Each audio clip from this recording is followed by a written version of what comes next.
All right, Shalom. First and foremost, I want to begin by giving all the praises, glory, and honor to Yahweh, Ba'ashem, Yahushai, Ba'ashem, Rachak, Wadash, double honors to the elder apostles and bishops of the great millstone that rule well. Peace, blessings, and salutations unto those who elect tabernacle of David scattered abroad throughout the four corners of the earth. And I just happened to, see this on the feed. This is from the Deacon Destruction mode, Deacon Destruction. That's Genesis, no more the Sakari. And the title had caught my eye, Bible verses Hebrew Israelites are wrong on. And I got a few minutes in, and the first scripture that they bring out is the passage in 1 Thessalonians 5:21, where it says, prove all things, hold fast to that which is good. And I guess their argument is, brothers ain't been using it in the correct context. And, because normally, when we, deal with people that have an opposing argument, brothers will quote that particular verse, prove all things. Or when we dealing with Christians, they'll go to the scripture, it says to prove all things. So, I'm gonna, play the video, let y'all listen. This is Hassad speaking. And then, I'll put my 2 cents in. And basically from what I'm hearing, he's not really going off. Like, he's not really wrong on what is being said. But I wouldn't be, over arms if you used it the way brothers been using it. And I'll give my reason why. But let's listen to his argument. Now, this is hilarious that we're going, this is through the spirit that we're going here, because the title of tonight's lesson is Bible verses that Hebrew Israelites get wrong. And the first scripture that I'm about to go to is a scripture that Hebrew Israelites get wrong, one, but two, it's a good kind of entry point for this video. So 1 Thessalonians 5:21, prove all things, hold fast that which is good. So what brothers take this to mean is you got to prove everything you say. That's what it means. Contextually, that's not what it means. Now, should you say something without being able to prove it? No, but that's not what it says. That's not what it means right here in 1 Thessalonians 5:21, right? So when it says prove all things, that means like put to the test everything that is said, right? And then that's why it says hold on to what is good. And so the reason why I'm going there is because we have to be able to, if we're incorrect on something, and we notice clearly in the Bible that we're not correct, we got to put it to the test. And then if it's wrong, get rid of it and correct it. And if it's true, then hold fast onto it. I mean, right? Holding fast meaning keep it close. And so ironically, that is a scripture that brothers and sisters over the years have used to say, you got to prove everything you say. And that's not what it's technically saying. Is it an egregious lie and blasphemy for you to take that scripture and use it in that context? No. But that's just not what it means in its initial context, right? So, like I said, he's true. He's what he's saying, and in relation to this verse and in its true context, he's actually not wrong. But if you still use it and apply it that way, the way brothers been using it, that's it's nothing to be over arms about. All right.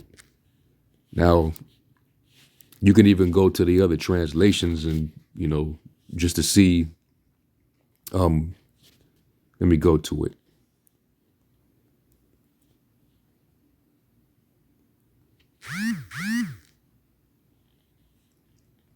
And this reads, it says, prove all things, hold fast that which is good, right? And the Greek word for prove is doikamazo. All right, dokimazo. And it says to test, literally or figuratively, by implication, to approve, allow, discern, examine. Okay. Now, in the other way, if you're trying to prove something, that means that you're trying to give validity to something, or you are convincing someone, or rest assuring something, by providing the actual proof or evidence. This, in context, is talking about, using discernment or examination. All right. Like, for example, when you go here, let's go to 1 Corinthians 11, where Paul basically addresses how there's going to be heresies among the churches, but it's going to basically help to weed out those who are actually genuine and sincere. That means that they have been proven.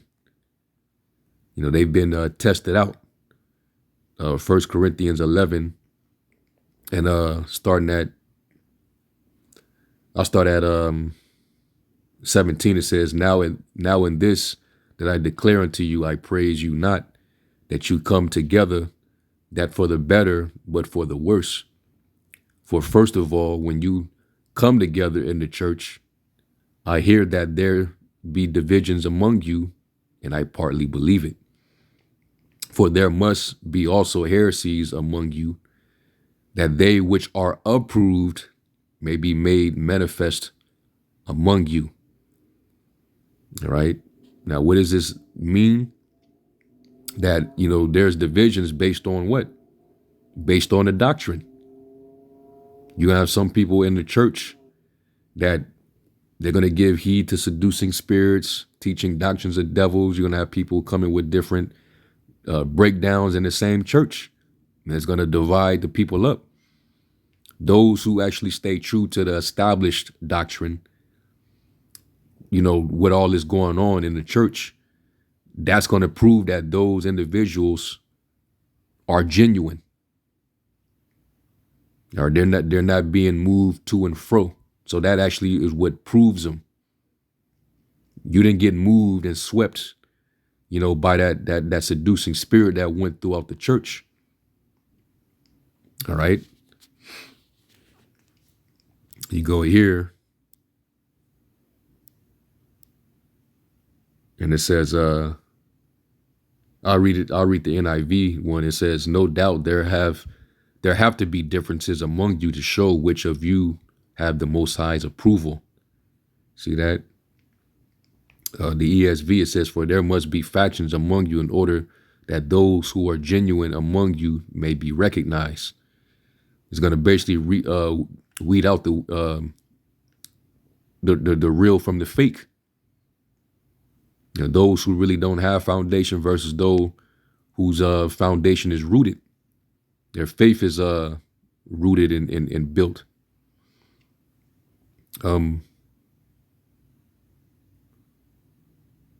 NASB 20 says, for there also have to be factions among you so that those who are approved may become evident among you. And I'll get a couple more. See what the NLT says. It says, but of course there must be divisions among you so that you who have the Most High's approval will be recognized. Okay. So, you prove all things by, staying true. All right. And, you seeing these doctrines that are around, and you seeing that these doctrines don't add up. All right. They're not standing the test of time like the established doctrine is. So you're sticking with the doctrine. You're continuing in the things that you have learned. And anybody that's bringing offenses contrary to the doctrine, you're avoiding them. That's how you're being approved. AMP, for doubtless there have to be factions among you, splinter groups, guys that leave because they have a difference of opinion in the teachings.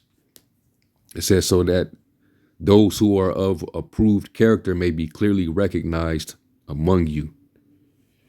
All right. So the word for approved is um, doika, dokamazo. It's like a the komos, and the word for prove all things, or the word prove, is doikamazo. So you see that the two words are similar. All right. So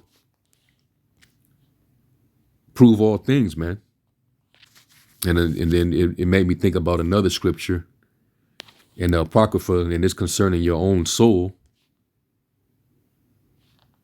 Let's go to, was it Sirach 37?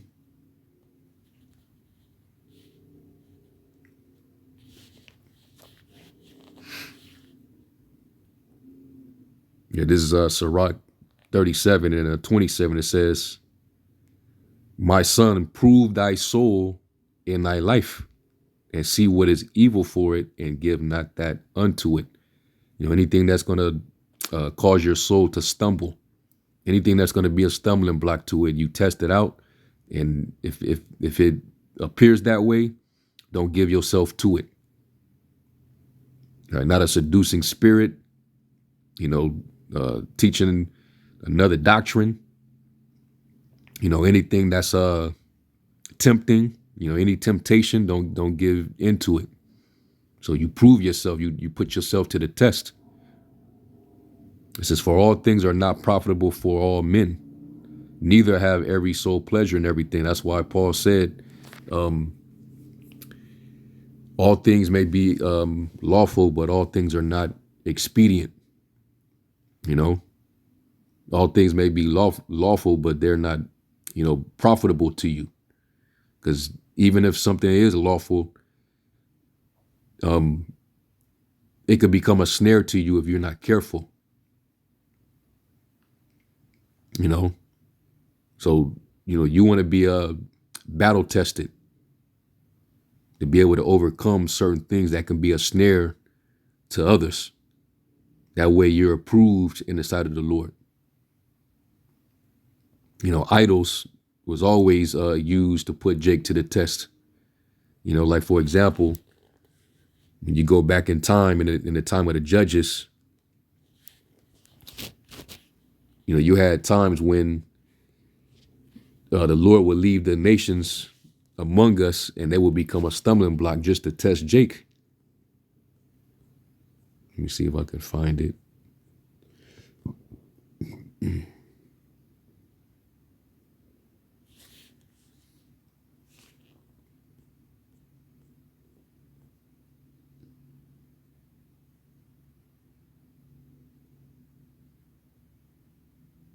Let me see. I know it's in one of these chapters in Judges. Let me see. Let me try the second chapter.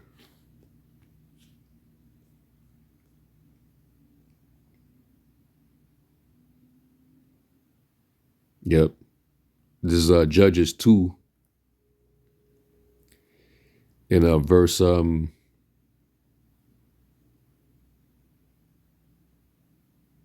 start at verse 15. It says, whithersoever they went out, the hand of the Lord was against them for evil, as the Lord had said, and as the Lord had sworn unto them, and they were greatly distressed. Nevertheless, the Lord raised up judges, which delivered them out of the hand of those that spoiled them. And yet they would not hearken unto their judges, but they went a whoring after other gods, and bowed themselves unto them. They turned quickly out of the way which their fathers walked in, obeying the commandments of the Lord, but they did not so. And when the Lord raised them up judges, the Lord was with the judge, and delivered them out of the hand of their enemies all the days of the judge. For it repented the Lord because of their groanings by reason of them that oppressed them and vexed them. And it came to pass, when the judge was dead, that they returned and corrupted themselves more than their fathers. So anytime Jake was left unsupervised, Jake would always fall back into their wicked ways. as usual.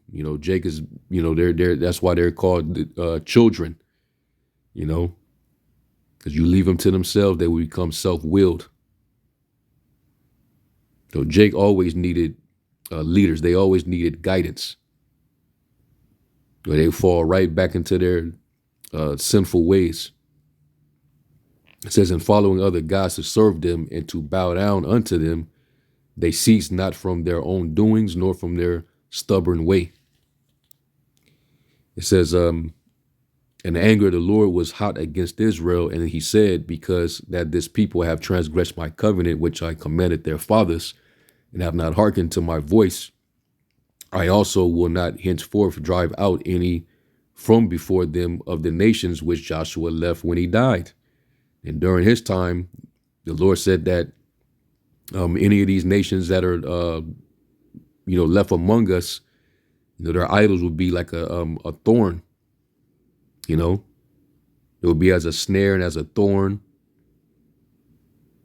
And that's what it was. Jake would fall right to those devices when the Lord told him, get rid of them. It says that through them I may prove Israel. So he left those remnants of Canaanites, just to prove Jake.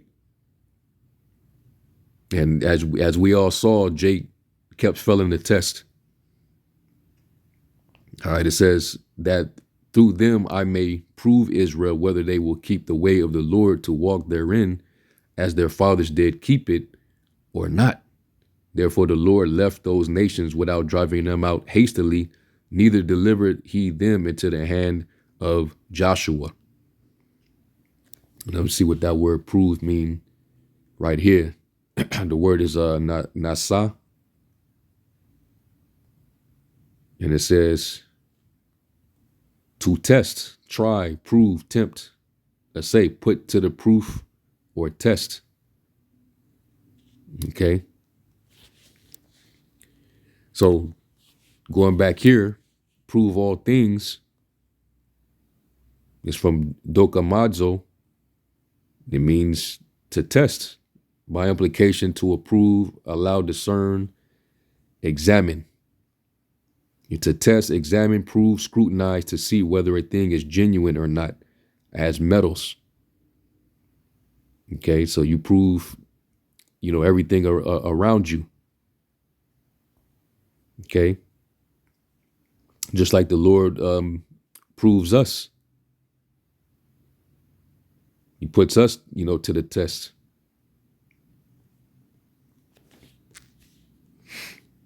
Now, in the context of use, where we want to, say that somebody need to prove something, let me go here real quick.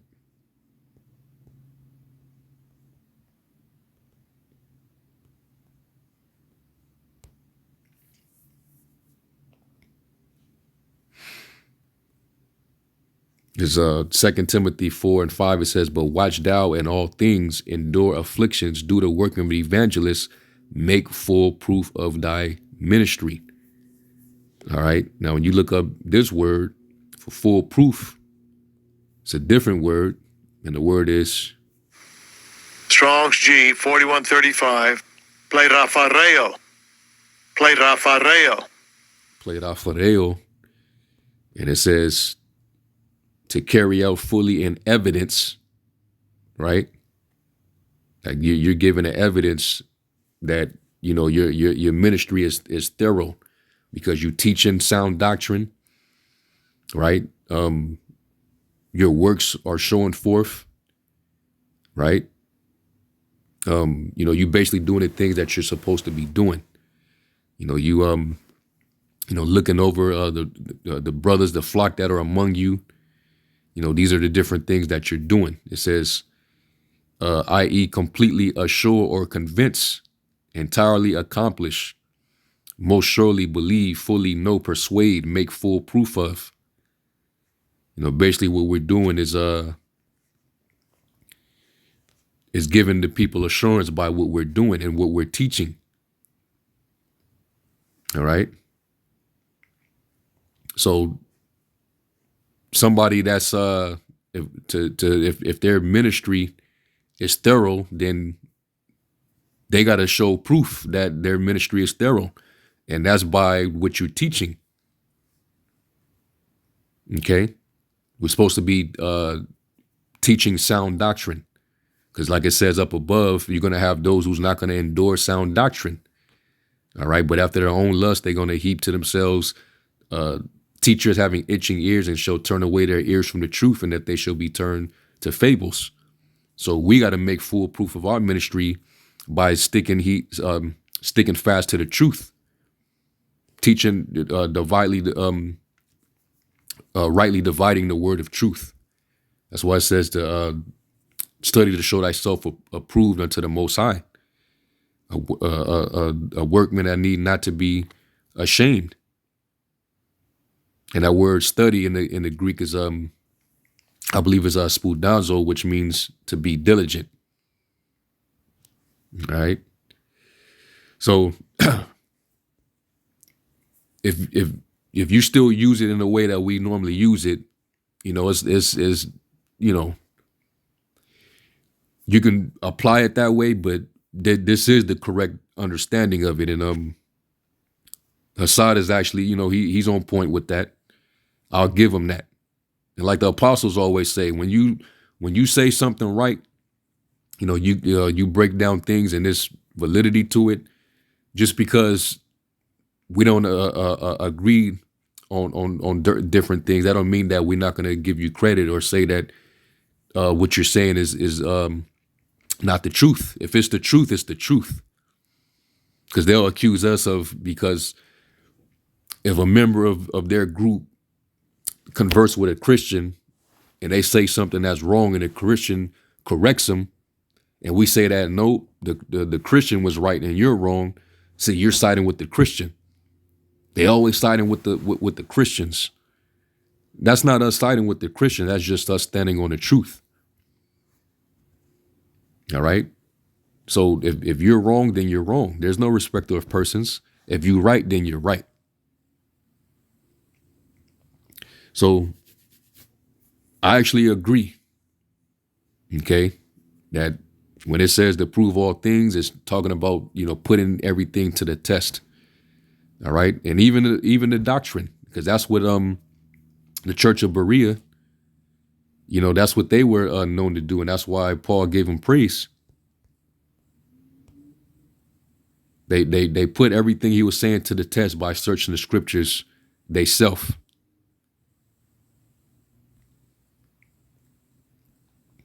There's Acts 17 and did I pass it?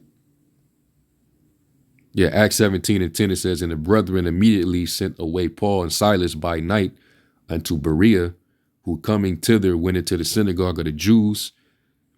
These were more noble than those in Thessalonica, in that they received the word with all readiness of mind and searched the scriptures daily whether those things were so. You look up that word search, and the word is anakrino, and it says to scrutinize, by implication, investigate, interrogate, determine, ask, question, discern, examine, judge, search. So this was them proving all things. Examine or judge, to investigate, examine, inquire into, scrutinize, sift, question. All right. So that's what they did. They was proving all things. All right. Not that they themselves was coming with proof that, what they believed or what they taught were true. No, this is when they were actually reading and studying. And they was putting everything to the test by scrutinizing the scriptures. All right. To see if what they were saying was true. So, Lord willing, this was edifying. All right. And I'm going to give all praise to Yahweh Shem Yahushai, and to the next one, Shalom.